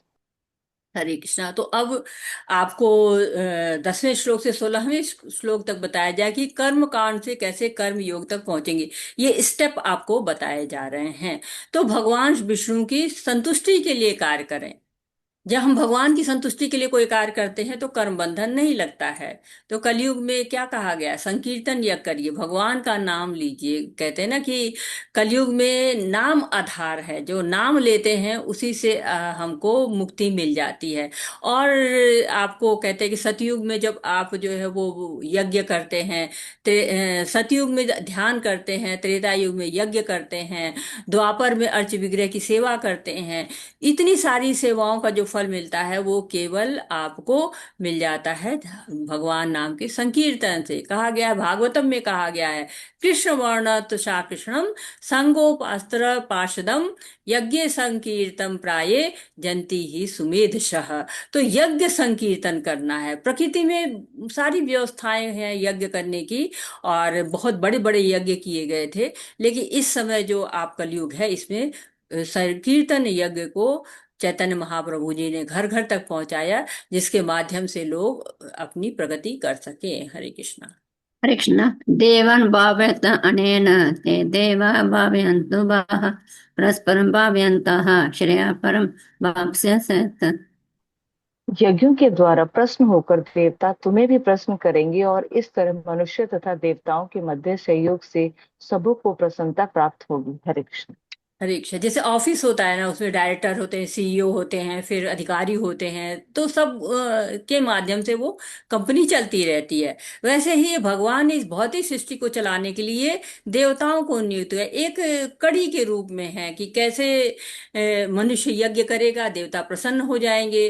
देवता प्रसन्न होंगे, जितनी भी मनुष्य को आवश्यक चीजें हैं वो दे देंगे। तो आपने देखा हर चीज के अलग अलग देवता हैं। प्रकाश के देवता सूर्य हैं, और पवन के देवता हैं, वर्षा के देवता हैं। तो ये जैसे हम उनको भाग मिलता है, कोई भी यज्ञ करते हैं ना, सबका भाग निकलता है। उस भाग के द्वारा वो संतुष्ट होते हैं और हमको देते हैं। उसके बदले में पवन देवता वायु देते हैं, सूर्य देवता प्रकाश देते हैं, इंद्र वर्षा देते हैं। न मिले तो कैसा गड़बड़ हो जाएगा। आजकल आप देखिए कैसे मौसम बदल रहे, कहीं भूकंप आ रहा, कहीं बाढ़ आ रही है। क्यों? क्योंकि लोग ईशावास सिद्धांत का पालन नहीं कर रहे हैं। आप देखिए युधिष्ठिर का राज्य देखिए, भगवान राम का राज्य देखिए, परीक्षित महाराज का राज्य देखिए। धरती जो है पर्याप्त अन्न देती थी, सूर्य अच्छी रोशनी देते थे, जितनी जरूरत, वर्षा उतनी होती थी जितनी जरूरत होती थी। तो क्यों? क्योंकि हम ईशावास सिद्धांत, ईशावास्यम इदम सर्वम यत् किंचाम जगत्याम जगत तेन तक तेन भुंजिथा मागृध कस्य स्विद्धनम। भगवान ने उपयोग करने के लिए बताया है कि आवश्यकता से ज्यादा उपयोग मत करिए, तभी संपन्नता रहेगी। आप देखिए कि अगर एक बोरा अनाज आप फैला दीजिए, तो बंदर आएगा, चिड़िया आएगी, थोड़ा कुछ चुनेगी, बंदर आएगा कुछ मुट्ठी लेगा, गाय आएगी तो दो बार मुंह मारेगी चली जाएगी। लेकिन मनुष्य आएगा तुरंत झाड़ू उठाएगा, सारा बोरे में समेट लेगा और लेके चल देगा। आपने सुना होगा कि कोरोना जब हो रहा था, तो जिनको मिला था कि अनाज वितरित करना का, वो अपने घर में ही भंडारण करने जा रहे थे। उन्होंने अपने आप को भगवान से भी ऊपर समझ लिया था कि मेरी मृत्यु नहीं होगी, बाकी लोग की होगी, मैं अपने खाने की पूरी व्यवस्था कर लूं। तो भगवान इस व्यवस्था के प्रति कह रहे हैं कि नहीं, तुम्हें एक सिस्टम है उसके अनुसार चलना चाहिए, तभी सुख शांति समृद्धि रहती है। हरे कृष्णा। हरे कृष्ण। इष्टान भोगान एह विभो देवा दास्यन्त यज्ञ भाविताः तेर्दत्तान् प्रदाय में जो भुङ्क्ते सतेन एव सः। हरे कृष्ण। जीवन की विभिन्न आवश्यकताओं की पूर्ति करने वाले विभिन्न देवता यज्ञ संपन्न होने पर प्रश्न होकर तुम्हारी सारी आवश्यकताओं की पूर्ति करेंगे, किंतु जो इन उपहारों को देवताओं को अर्पित किए बिना भोगता है वह निश्चित रूप से चोर है। हरे कृष्ण। हरे कृष्ण। तो चार बातें भगवान ने बताई कि देवता यज्ञ के द्वारा प्रसन्न होते हैं, और जब प्रसन्न होते हैं तो बदले में मनुष्य प्रसन्न होता है। और एक दूसरे को प्रसन्न करेंगे तो परम सिद्धि। घर में भी आप देखते हैं कि एक दूसरे को प्रसन्न करते हैं तो हम खुश रहते हैं। और ये व्यवस्था जब पालन होता है तो सबको लाभ होता है। घर भी ऐसे ही चलाना चाहिए, जब ऐसे चलाते हैं तो फिर हम बहुत अच्छी तरह से रह पाते हैं। और भगवान ने पहले तो मिथ्याचारी बोला कि इंद्रिया नियंत्रण में है ही नहीं है, मन वश में है ही नहीं है, भोग की इच्छा है, केवल दिखावा कर रहे हैं। यहाँ पे क्या कह रहे हैं कि भगवान को अर्पित किए करेंगे नहीं और खुद ही सारा उपयोग करते जाएंगे तो आप चोर हैं। क्यों? भगवान ने सारी व्यवस्था की हुई है ना, आपको अन्न है, वायु है, साथ ही प्रकाश है, और इसके साथ साथ आपको बुद्धि दी है भगवान ने। आपको शरीर दिया है, अच्छा आंखें दी है देखने के लिए, कान दिए हैं सुनने के लिए। तो ऋणी होना चाहिए ना, माता पिता के हम ऋणी होते हैं ना, कि हाँ माँ बाप ने हमें जन्म दिया है, हमको पाला है पोसा है, तो हमको ऋणी होते हैं। वैसे देवता हमको वर्षा जल दे रहे हैं ना, वायु दे रहे हैं, प्रकाश दे रहे हैं, हमारी आवश्यकता पूर्ति कर रहे हैं। तो हमें क्या चाहिए? हमें भी उनकी जो है वो उनका भक्ति करनी चाहिए, उनको प्रेम करना चाहिए, देवताओं को यज्ञ के लिए यज्ञ करना चाहिए। वैसे सारे यज्ञ किसके लिए होते हैं? किसके लिए यज्ञ करना चाहिए? हरे कृष्णा। विष्णु के लिए। हाँ, विष्णु के लिए यज्ञ करना चाहिए। अभी हमने पढ़ा है ना, जब हम विष्णु के लिए यज्ञ करते हैं तो सारा देवताओं को भाग मिलता है और उससे प्रसन्न होके वो हमको सब कुछ प्रदान करते हैं। हरे कृष्णा। हरे कृष्ण। यज्ञ शिष्टेन यज्ञ शिष्टाशिना संताः मुच्यन्ते सर्वकिल्बिषै भुञ्जते पापाः ते पचन्ते आत्म कारणात्। हरे कृष्ण। हरे कृष्णा। भगवान हरे की कृष्णा। धन्यवाद ज्योति माता जी। धन्यवाद। डॉक्टर मधु कपूर माता जी, आप अनुवाद पढ़िए।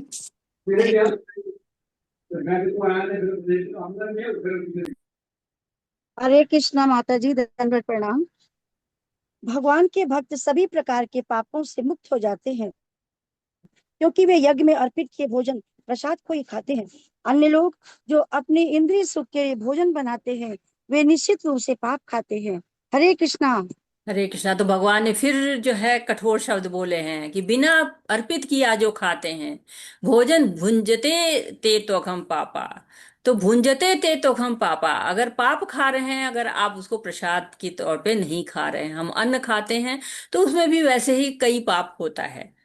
जब हम भगवान को अर्पित कर देते हैं, भगवान की दृष्टि पड़ती है, तो सारे पाप नष्ट हो जाते हैं, महाप्रसाद बन जाता है। परीक्षित महाराज कहते हैं ना, महाप्रसादो गोविंदम नाम स्वल्प पूर्ण इतम राजन। तो हमें क्या करना है, ना हमको वेजिटेरियन बनना है ना नॉन वेजिटेरियन बनना है, हमको कृष्णटेरियन बनना है, भोग लगा कर खाना है। जब भोग लगा कर खाएंगे तो क्या होगा, सारा परिवार शुद्ध होगा और परिवार सुखी संपन्न और शांत होगा। हरे कृष्णा। हरे कृष्णा। हरे कृष्णा। माता जी हरे कृष्ण। अन्नात् भवति भूतानि पर्जन्यात् संभवः यज्ञात् भवति पर्जन्य यज्ञात् कर्म समुद्भवः। हरे कृष्णा। श्लोक 14। सारे प्राणी अन्न पर आश्रित है जो वर्षा से उत्पन्न होता है। वर्षा यज्ञ संपन्न करने से होती है और यज्ञ नियत कर्मों से उत्पन्न होता है। हरे कृष्णा। हरे कृष्णा। आगे पढ़िए माता जी, इसको श्लोक पढ़िए। कर्म परम उद्भवम विद्धि परम अक्षरम समुद्भवम तस्मात् सर्वगतम ब्रह्म नित्यम यज्ञ प्रतिष्ठितम। हरे कृष्ण। श्लोक 15। हरे कृष्णा। वेदों में नियमित कर्मों का विधान है और वे वेद साक्षात श्री भगवान पर ब्रह्म से प्रकट हुए हैं। फलतः सर्वव्यापी ब्रह्म यज्ञ कर्मों में सदा स्थित रहता है। हरे कृष्णा।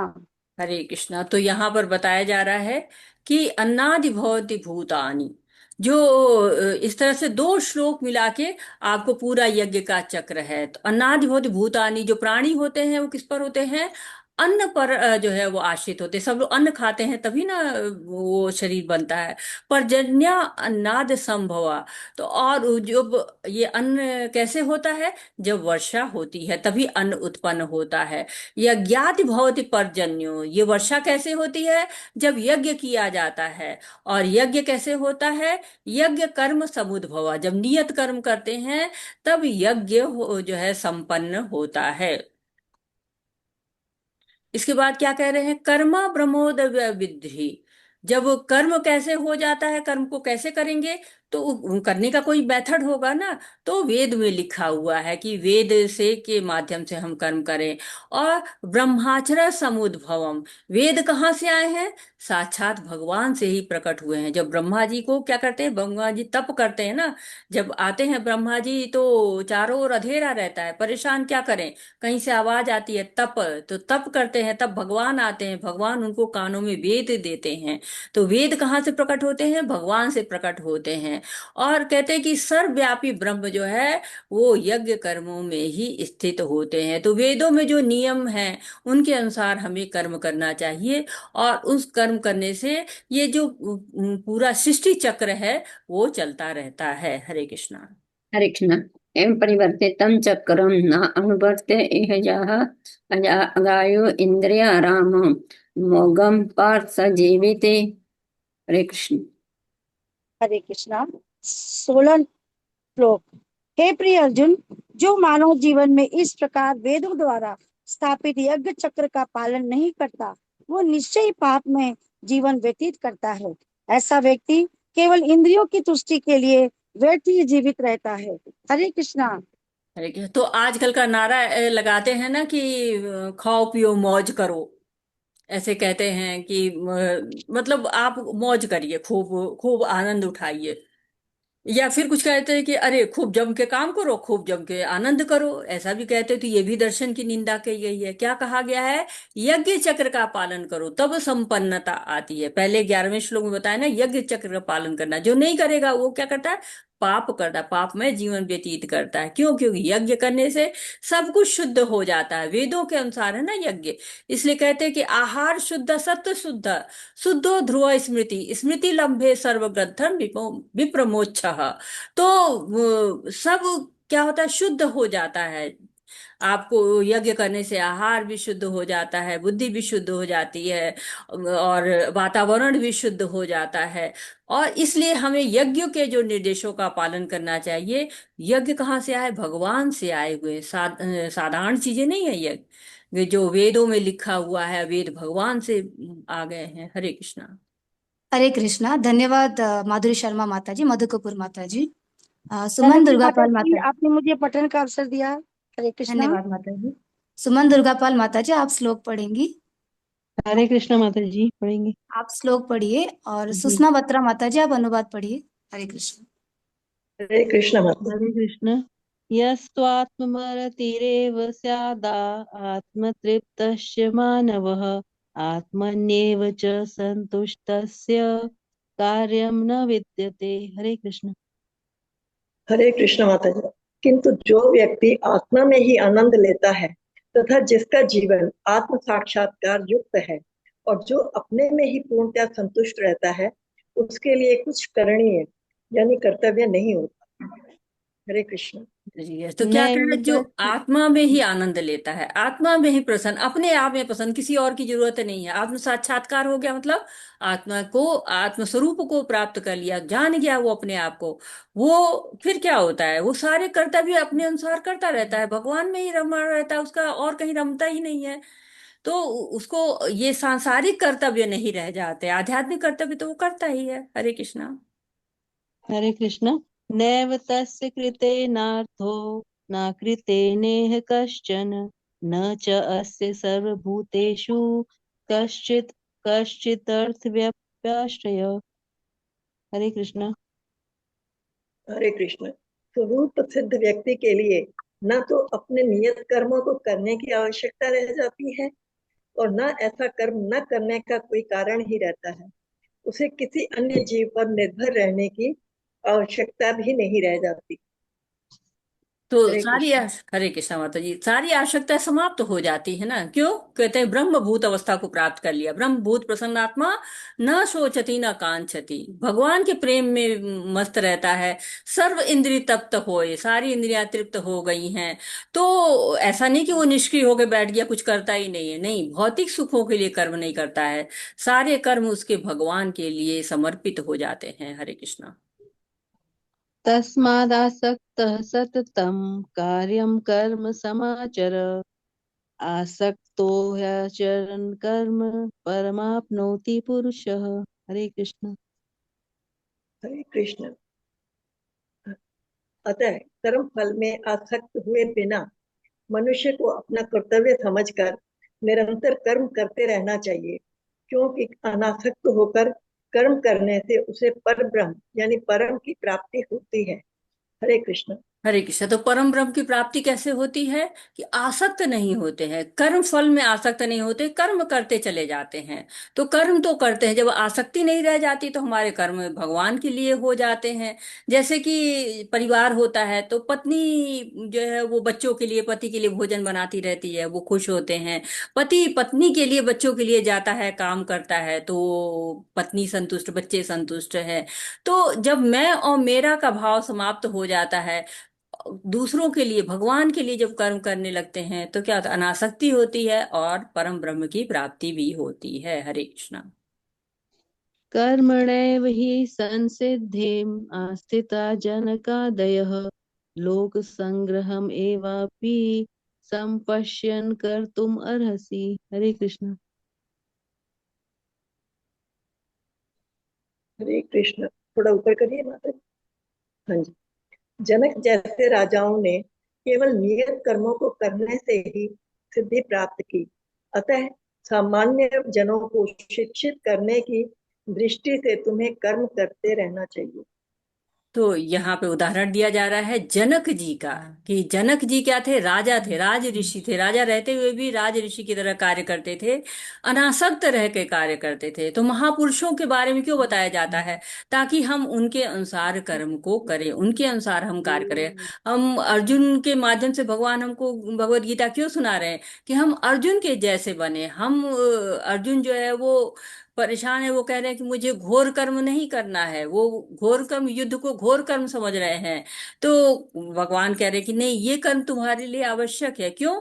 क्योंकि ये तुम्हारी मुक्ति का कारण है। तुम युद्ध में अनासक्त रहो और युद्ध करो। जैसे कि राजा जनक थे, वो राज्य भी कर भी रहे थे, लेकिन राज्य के प्रति उनकी कोई आसक्ति नहीं थी। हरे कृष्णा।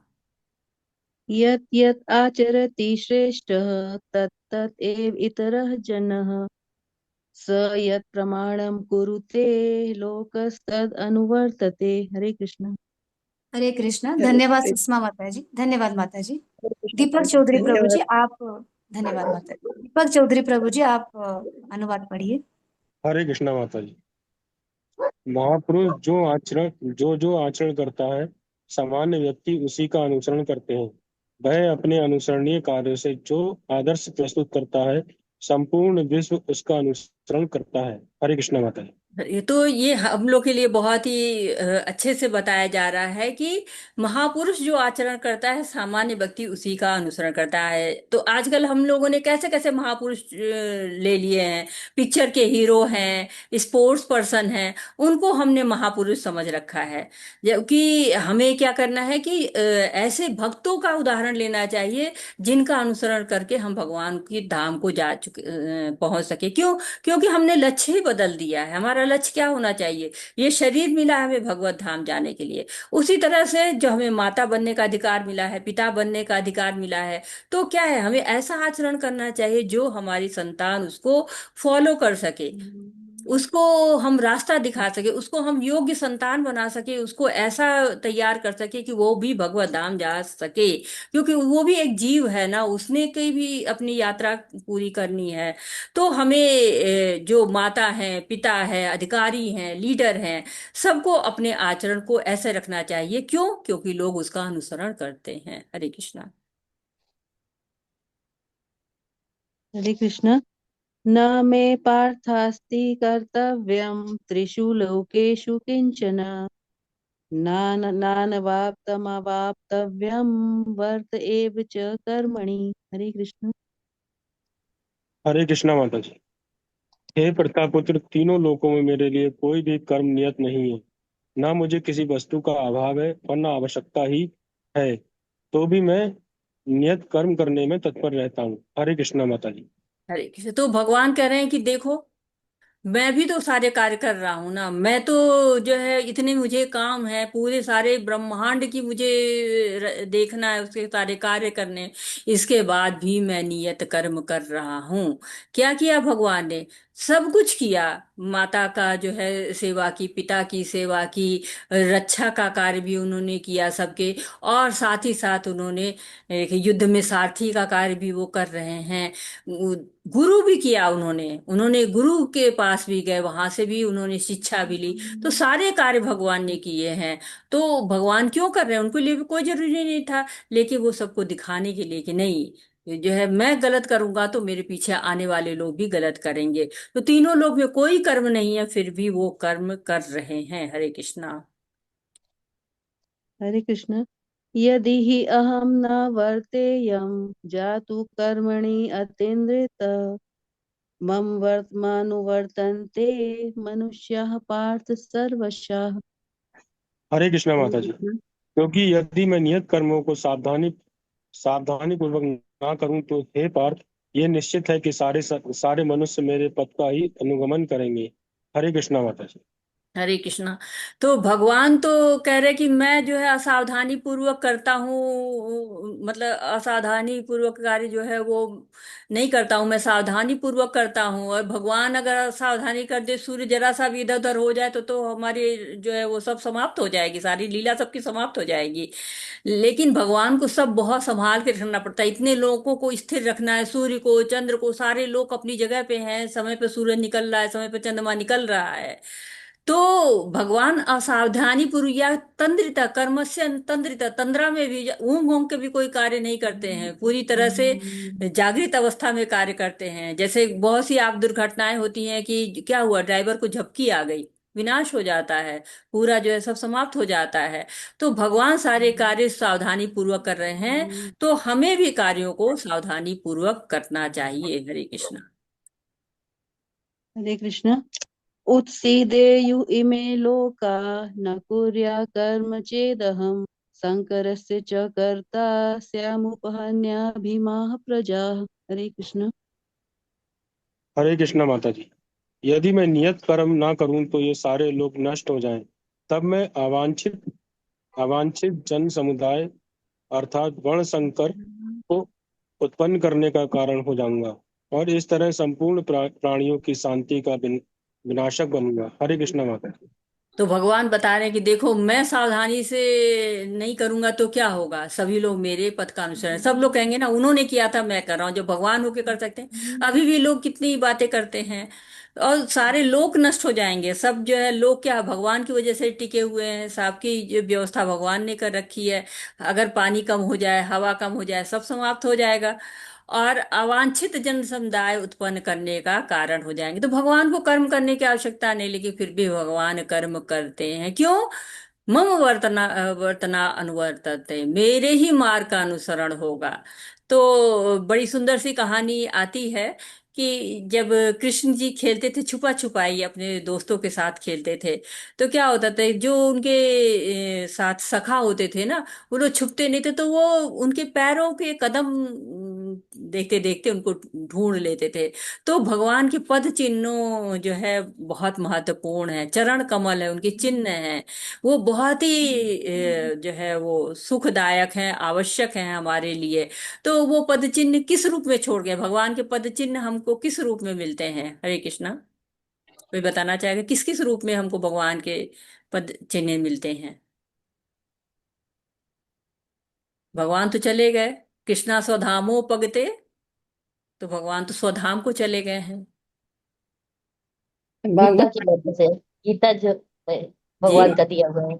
हाँ, गीता भगवान की दी गई है। भागवतम को कहा जाता है कि उन्हीं का अवतार है, ग्रंथावतार है। तो भगवान शास्त्रों के रूप में हमारे लिए सब अपने पद चिन्ह छोड़ गए हैं और हमें भी उन पद चिन्हों पर चलना है। भगवान के कहते हैं ना कि जैसे श्रेष्ठ लोग के पद चिन्हों पर चलते हैं, तो ये शास्त्र भगवान के पद चिन्ह है। हरे कृष्णा। हरे कृष्णा। धन्यवाद सुमन माता जी, धन्यवाद माता जी। मैं श्लोक पढ़ रही हूँ। अनीता श्रीवास्तव माता जी, आप अनुवाद पढ़िए। हरे कृष्णा। हरे कृष्ण। सक्तः कर्मण्य विद्वांसो यथा कुर्वन्ति भारत, कुर्याद् विद्वांस तथा सक्तश्चिकीर्षु लोकसंग्रहम्। हरे कृष्णा। जिस प्रकार अज्ञानी पुरुष जिस प्रकार अज्ञानी जन फल को आसक्ति से कार्य करते हैं, उसी तरह विद्वान जनों को चाहिए कि वे लोगों को उचित पद पर ले जाने के लिए अनासक्त रहकर कार्य करें। हरे कृष्णा। हरे हरे कृष्णा। तो अब ये 3 श्लोक आपको आ रहे हैं, जो कैसे कार्य करें, कैसे सावधानी पूर्वक रह के कार्य करना चाहिए। तो वो भगवान बता रहे हैं, अर्जुन को बता रहे हैं और उसके द्वारा हम लोग को बता रहे हैं। तो कैसे लोग का वर्णन है? 2 तरह के लोग का वर्णन है, एक तो आसक्त हैं और दूसरे अनासक्त हैं। 2 तरह के लोग यहाँ पर बताए जा रहे हैं। तो दोनों में क्या अंतर है? इच्छा का अंतर है। एक क्या करता है कि आसक्ति, इच्छा रखता है कि हमें मिले, जैसे दुर्योधन की इच्छा थी कि हमको राज्य मिल जाए, इंद्रप्रस्थ का महल, उसके ऊपर उसको लालच आ गया था, चाहिए मुझे। और दूसरी है इच्छा, कौन सी होती है? भगवान के लिए, जैसे अर्जुन चाह रहे हैं कि भगवान के लिए मैं कर्म करूं। हरे कृष्णा। हरे कृष्णा। न बुद्धिभेदं जनयाद अज्ञानं कर्म संगिनां, जोषयत् सर्वकर्माणि विद्वान् युक्तः समाचरन्। हरे कृष्ण। प्रभुपाद की जय हो। विद्वान व्यक्ति को चाहिए कि वह सकाम कर्मों में आसक्त अज्ञानी पुरुषों को कर्म करने से रोके नहीं, ताकि उनके मन विचलित न हो, अपितु भक्ति भाव से कर्म करते हुए वह उन्हें सभी प्रकार के कार्यों में लगाए, जिससे कृष्ण भावनामृत का क्रमिक विकास हो। हरे कृष्ण माता जी। हरे कृष्णा। तो यहाँ पे बताया गया कि बहुत से लोग ऐसे होते हैं जो आसक्त होते हैं, अज्ञानी होते हैं। तो उनको भी रास्ता दिखाना है। तो उनको अगर आप टोकेंगे, तो टोकने से बहुत लोग झल्लाते हैं ना, विचलित होते हैं, तो टोकना नहीं है। उनको क्या करना है? उदाहरण के रूप में अपना आचरण आप उदाहरण के रूप में रखिए, जिससे कि वो उसको फॉलो करें। आज प्रभावित नहीं होंगे, कुछ दिन बाद प्रभावित होंगे और प्रभावित होकर वो कार्य वैसे करने लगे। और इसके बजाय आप उनकी कमियां निकालेंगे, ये करो, ऐसे करो, वैसे करो, तो नहीं, वो फिर सुधरेंगे नहीं। जैसे प्रभुपाद जी थे, वो गए विदेश में तो वहाँ हिप्पी लोग तरह तरह की धुन निकालते थे, बेसुरा गाते थे, हरे कृष्णा, वो भी बेसुरा गाते थे। और कभी बहुत तेज, कभी बहुत धीमे, तो वो ऐसे करते, लेकिन प्रभुपाद जी ने टोका नहीं। वो बिना टोकते टोकते धीरे धीरे प्रसादम खाते खाते, श्रवण करते, कीर्तन करते, भक्ति में आ गए। तो कितना मुश्किल काम होता है ऐसे लोगों को लाना भक्ति में, जो कि भगवान के बारे में जानते ही नहीं है। लेकिन बहुत कम समय में उन्होंने केवल अपने आचरण से ही 10,000 शिष्यों को भक्त बना दिया। और 70 वर्ष की उम्र में न धन था, न शरीर जो है वो बहुत मजबूत था, फिर भी क्या था, केवल अपने आचरण से। हरे कृष्णा। हरे कृष्णा। प्रकृते क्रियमाणानि गुणे कर्माणि सर्वशः अहंकार विमूढ़ात्मा कर्ताहमिति मन्यते। हरे कृष्णा। श्री प्रभुपाद की जय हो। जीवात्मा अहंकार के प्रभाव से मोहग्रस्त होकर अपने आप को समस्त कर्मों का कर्ता मान बैठता है, जबकि वास्तव में वे प्रकृति के तीनों गुणों द्वारा संपन्न किए जाते हैं। हरे कृष्णा माता जी। हरे कृष्णा। तो ये बहुत महत्वपूर्ण श्लोक है, याद करिए इसको। ये अगर याद रहेगा ना, तो हमेशा वो आपको चेक देता रहता, होता है ना कि चेक करते रहिए अपना बीपी शुगर, चेक करते रहे अपना। वैसे ये आपकी जो है वो अहंकार को चेक करता रहता है कि आत्मा अहंकारी तो होती है, वो मानती नहीं कि हम भगवान का अंश है। मैं खाता हूँ, मैं पीता हूँ, मैं गरीब, मैं अमीर, औरत, मैं आदमी, मैं इस देश का, मैं उस देश का, मैं अंत ही नहीं है मैं का। क्यों? कर्ता मानता, कंट्रोलर मानता है अपने आप को, ईश्वर मानता है कि हम ईश्वर हैं, हम कंट्रोलर हैं। लेकिन क्या होता है, हम कार्य कैसे करते हैं? गुणों के अधीन होकर। हम स्वतंत्रता दिवस मनाते हैं, हम बड़े स्वतंत्र हैं, लेकिन हम स्वतंत्र नहीं, हम 3 गुणों में अधीन रहते हैं। तो हमको क्या करना है? हमको जो कार्य करना है भगवान की इच्छा के अनुसार करना है। और कार्य कौन कराता है? प्रकृति के गुण कराते हैं। तो प्रकृति के गुण को धीरे धीरे हम तमोगुण से रजोगुण, रजोगुण से जब सतोगुण की तरफ बढ़ते हैं, तो हमारे गुण शुद्ध होते जाते हैं। हरे कृष्णा। हरे कृष्णा। तत्तावित्तु महाबाहो गुणाकर्म विभागयोः गुणागुणेषु वर्तन्त इति मत्वा न सज्जते। हरे कृष्णा। श्री प्रभुपाद की जय हो। हे महाभाव, भक्ति भाव में कर्म तथा सकाम कर्म के भेद को भली भांति जानते हुए जो परम सत्य को जानने वाला है, वह कभी भी अपने आप को इंद्रियों में तथा इंद्र तृप्ति में नहीं लगाता। हरे कृष्णा माता जी। हरे कृष्णा। तो जो परम सत्य को जानता है, परम सत्य के 3 रूप होते हैं, ब्रह्मेति, परमात्मेति, भगवानीति शब्दते। 3 जो है वो तरह के जो है परम सत्य के 3 रूप होते हैं। जो ये जान जाता है, उनके तीनों रूपों को, किसी भी रूप को याद करने लगता है, भजने लगता है, तो क्या होता है? वो कभी भी इंद्रियों के जाल में नहीं फंसता। इंद्रियां उसको कभी भी अपने जाल में नहीं फंसा पाती हैं कि ये चाहिए, वो चाहिए, इसमें संलग्न नहीं होता है वो। हरे कृष्णा। हरे कृष्णा। प्रकृते गुणसम्मूढा सज्जते गुणकर्मसु तान् कृत्स्न विदो मंदान् कृष्ण भिन्न विचालयेत्। हरे कृष्णा। धन्यवाद अनीता माता जी। ललिता माता जी, आप अनुवाद पढ़िए। हरे कृष्ण माता जी। हरे कृष्ण। माया के गुणों से मोहग्रस्त होने पर अज्ञानी पुरुष पूर्णतया भौतिक कार्यों में संलग्न रहकर उनमें आसक्त हो जाते हैं। यद्यपि उनके ये कार्य उनके ज्ञानाभाव के कारण अधम होते हैं, किंतु ज्ञानी को चाहिए कि उन्हें विचलित न करे। हरे कृष्ण। हरे कृष्णा। तो माया के गुणों से मोहग्रस्त, माया क्या करती है? गुणों से मोहग्रस्त कर लेती है। वो कहते हैं ना, प्रकृति गुण सम्मूढ़ा, प्रकृति के गुण से मूढ़ हो जाते हैं लोग। ये संसार में है, इतनी चीजें दिखती हैं चारों ओर, भोग ही भोग है, तो बिल्कुल उसी में लिप्त हो जाते हैं। भक्ति करनी चाहिए, याद ही नहीं रहता है कि भक्ति भी करनी। आनंद है, पहले आनंद ले लो, भोग लो। पढ़ा है तो नौकरी लगी है, बड़ा इतने दिन पढ़ाई की तब नौकरी लगी, अगले प्रमोशन के लिए अलग यत्न करना है, दूसरा प्रमोशन चाहिए, यही जीवन का उद्देश्य हो जाता है। और ये भूल जाते कि ये तो अज्ञान है, ये तो सब यहीं रह जाना, शाश्वत नहीं है। भगवान की जितनी हम भक्ति करेंगे वही शाश्वत रहेगा। इसीलिए क्या करना है? ऐसा आचरण करना चाहिए कि औरों को भी प्रेरणा मिले। लोग विचलन में रहते हैं ना, तो ज्ञानी लोग को चाहिए कि वो उनको समझाएं सिखाएं कि कैसे ये जो है जगत अशाश्वत है, और इसके में उलझना नहीं है, शाश्वत के लिए हमें प्रयास करना है। हरे कृष्णा। हरे कृष्ण। मयि सर्वाणि कर्माणि सन्न्यस्याध्यात्मचेतसा निराशीर्निर्ममो भूत्वा युद्धस्व विगतज्वरः। हरे कृष्ण। हरे कृष्णा। अतः हे अर्जुन, अपने सारे कार्यों को मुझ में समर्पित करके मेरे पूर्ण ज्ञान से युक्त होकर लाभ की आकांक्षा से रहित, स्वामित्व के किसी दावे के बिना तथा आलस्य से रहित होकर युद्ध करो। हरे कृष्ण। हरे कृष्णा। तो भगवान बता दे रहे हैं कि कैसे युद्ध करना है। विगत ज्वर, ज्वर में नहीं रहना है, आलस्य में नहीं रहना है, इससे विगत हो जाइए, अलग हो जाइए। तो एक तरह से भगवान बता रहे हैं कि तुमको कैसे युद्ध करना है, ये तक भगवान समझा रहे हैं कि जो भी कार्य है, तुमको युद्ध लग रहा है ना कि युद्ध सकाम कर्म है, तो तुम कृष्ण के लिए कर्म करो। तो ये एक जो है श्लोक आपको भगवत गीता का उद्देश्य बताता है कि कैसे आध्यात्म चेतसा रहना है, आत्म की ज्ञान की चेतना में रहना है, और शरीर से संबंधित नहीं रहना है, मन से संबंधित नहीं होना है, भगवान से संबंधित रहना है। तो भगवान ने फिर कहा है स्ट्रांग वर्ड, आलस्य मत करो। ये नहीं है आलस्य मत करो, और ये भी भावना नहीं रहनी चाहिए स्वामित्व की कि नहीं नहीं मैं बेस्ट हूं, मैं तो अर्जुन हूं, मैं तो जीत के रहूंगा, मैं युद्ध कर रहा हूं। ये भी नहीं आना चाहिए। कैसे कर्म? भगवान के लिए कर्म करना है। अगर भगवान से कोई चीज मिल रही है तो भगवान का प्रसाद समझ लेना, भगवान की कृपा समझ लेना है। हमको बहुत अच्छा गाना आ रहा है, बहुत अच्छा भजन गा रहे हैं, तो ये नहीं कि यार मेरा गला बड़ा अच्छा है, मैंने बड़ा गाया, नहीं। भगवान ने दिया है, सबको भगवान ने कोई ना कोई गुण दिया हुआ है, और उसको प्रसाद मानकर भगवान की सेवा में लगा देना। अच्छा गाना आता है, भजन गाइए। अच्छा लिखना आता है, भजन लिखिए।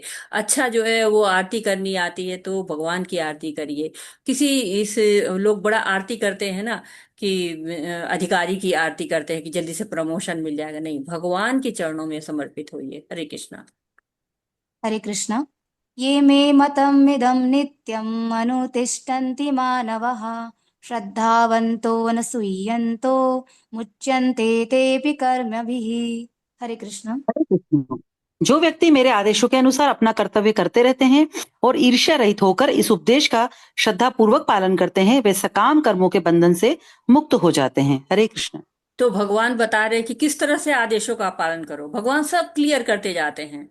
श्रद्धा पूर्वक करो, श्रद्धावंत। और क्या करना है? ईर्ष्या अनसूय में नहीं रहना है, आपको ईर्ष्या से रहित रहना है। भगवान जो है वो बिल्कुल स्पष्ट बता रहे, श्रद्धावंतो अनुसूयंतो।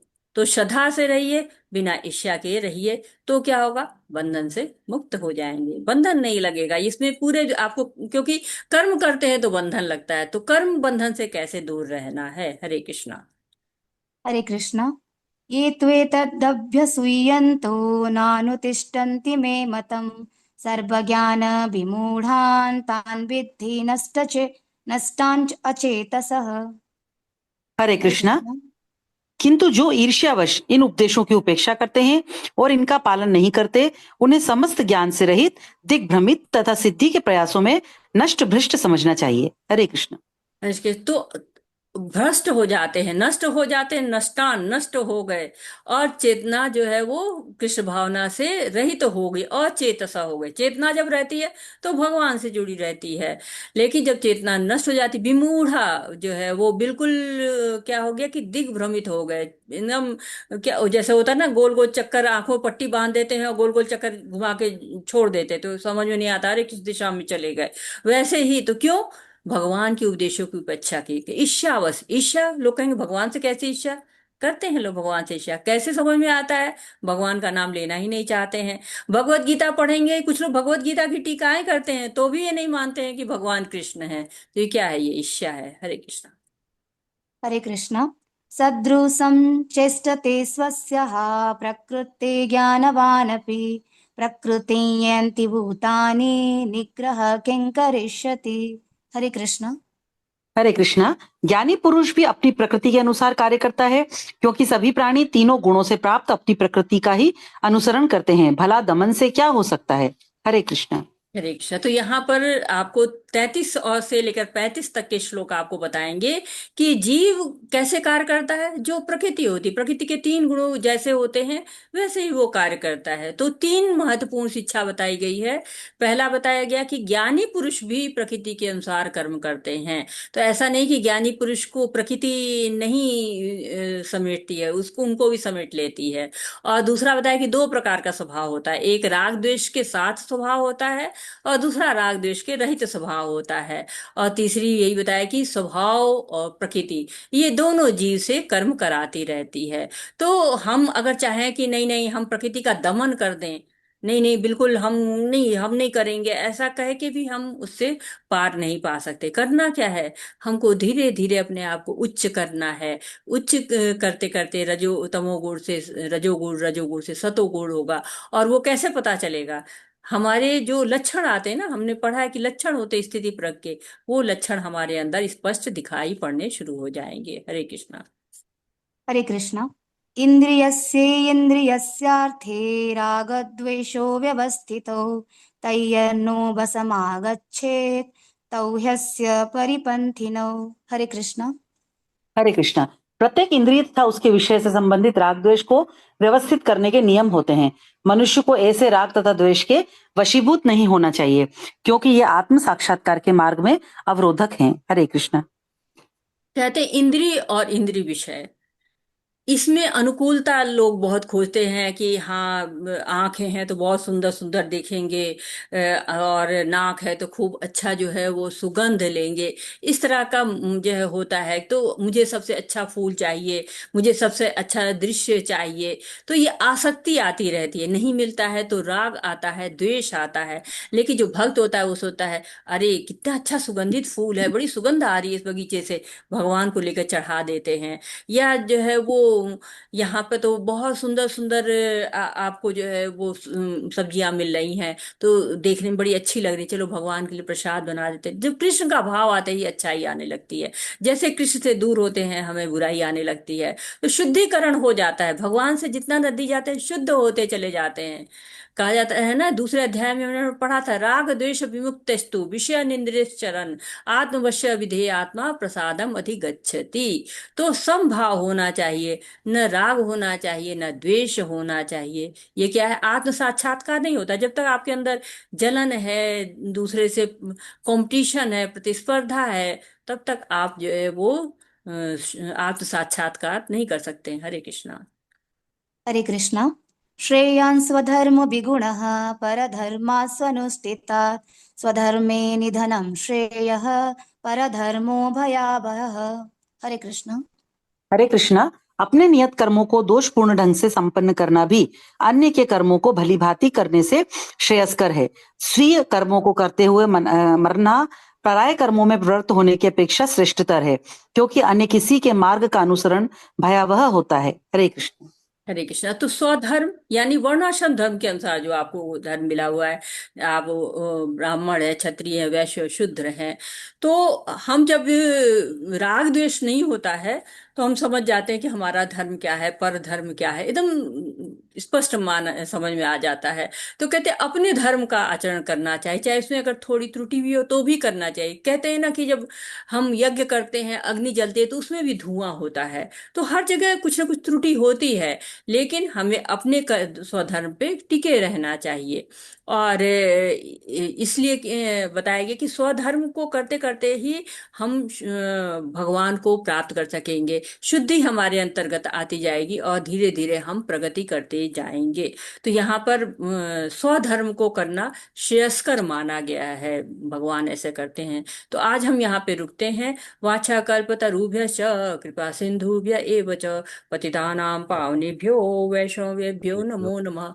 अनंत कोटि वैष्णव बिंदी की जय, शीला प्रभुपाद की की जय। जय, भगवत जय। गीता की जय, जय सभी भक्तों की जय। जय। हरे कृष्णा हरे हरे कृष्णा कृष्णा कृष्ण कृष्ण कृष्ण कृष्ण हरे हरे हरे, हरे हरे राम राम हरे हरे राम राम, हरे राम राम राम राम हरे राम हरे। हरे हरे हरे कृष्णा हरे हरे कृष्णा हरे कृष्णा कृष्ण कृष्ण कृष्ण कृष्ण हरे कृष्ण कृष्ण हरे, हरे हरे हरे राम हरे राम हरे राम, हरे हरे राम राम राम राम हरे राम हरे। हरे हरे राम हरे। हरे हरे आपका कोई प्रश्न है, हरे आपका कोई सुझाव है, आप कुछ ऐड करना चाहते हैं, आप कुछ कुछ भूल सुधार करना चाहते हैं तो मोस्ट वेलकम। हरे कृष्णा, सभी को हरे कृष्णा। और आप हैंड रेज कर सकते हैं।